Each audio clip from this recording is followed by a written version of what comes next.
I've lived here for 14 years. I've gone to elementary, middle school, high school, and college here. I speak fluent English. In fact, I'm an English major. I came here legally. My dad messed up. I didn't have a choice. I was 6 years old. And now I'm 20. My dad doesn't live with us anymore. I have my whole life here. And you're telling me that I have no chance of being legalized?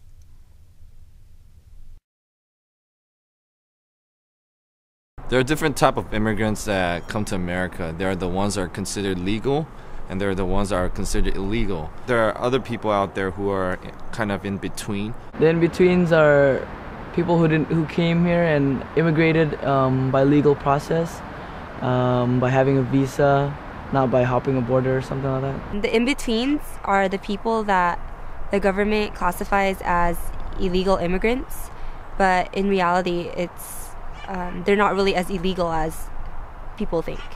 I was originally born in Indonesia.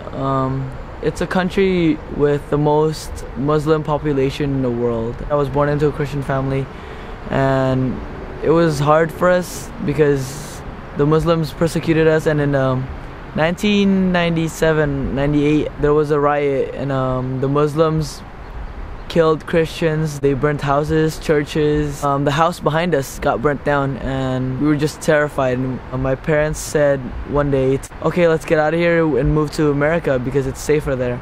The reason that we immigrated is because my dad was pursuing his doctorate in ministry degree, and it's basically turned my life upside down from being pretty well off in the Philippines financially to becoming someone that's struggling to meet ends meet in the United States. My dad brought us here in 1993, and he brought our whole family here because he wanted to pursue a better life, a brighter future for my mom and for all of my brothers and sisters.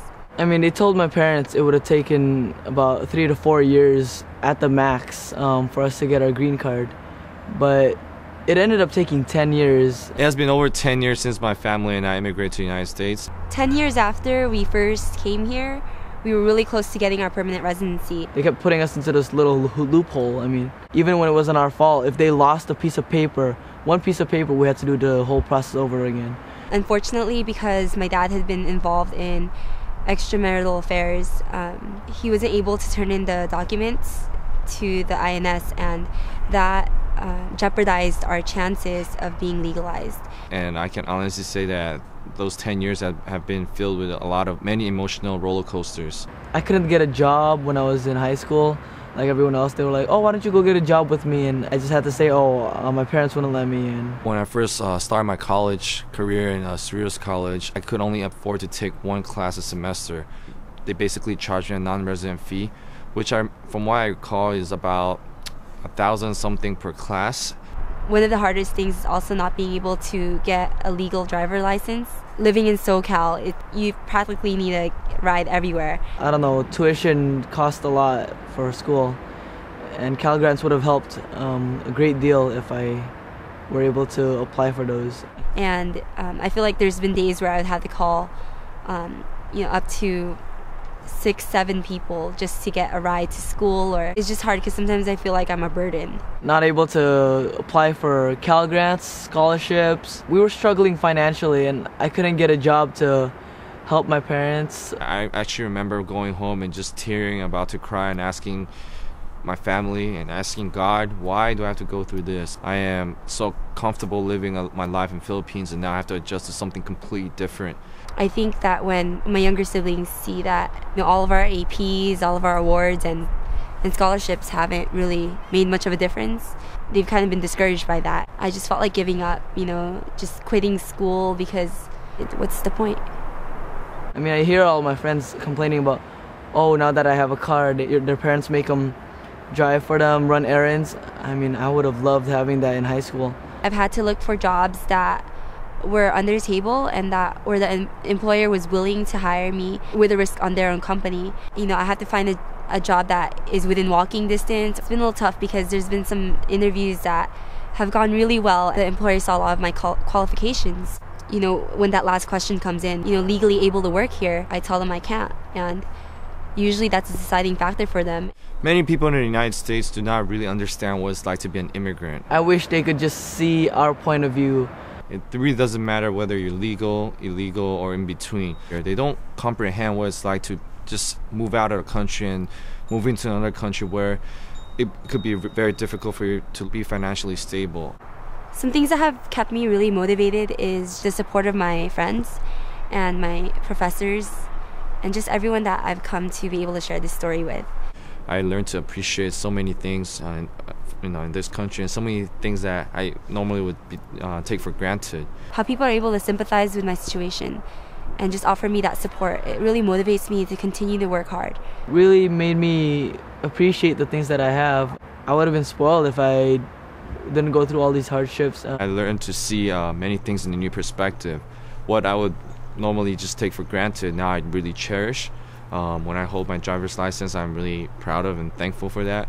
And God basically just used those things to teach me lessons, saying that, hey, things in this world is not permanent, and I really need to appreciate when I have it. Even in the midst of being put in a difficult situation, that I have so many wonderful people that have been able to support me and encourage me. Being able to drive my car.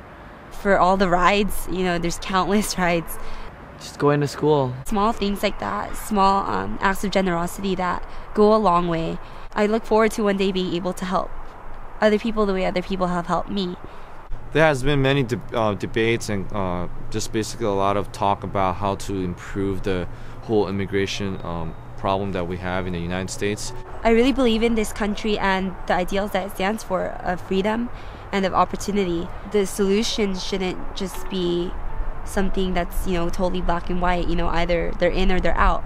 I think that there needs to be a more comprehensive solution to really look at these special cases. Before any government officials or anyone could make a law regarding immigration, they really need to just learn to just get to know those immigrants before they decide about their future. They really shouldn't group us all up into one big group of illegal immigrants. I mean, the people that didn't sneak in or jump any borders but have really wanted to come here so that they can make a better living, that they can have a better life.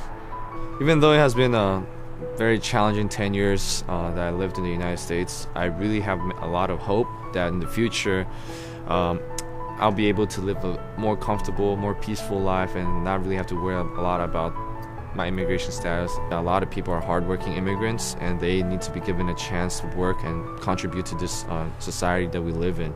I know that, wherever God takes me, that I'll be taken care of and I'll be okay.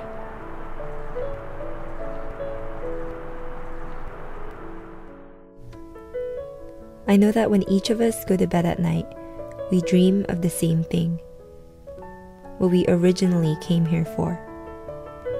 An opportunity for a better tomorrow.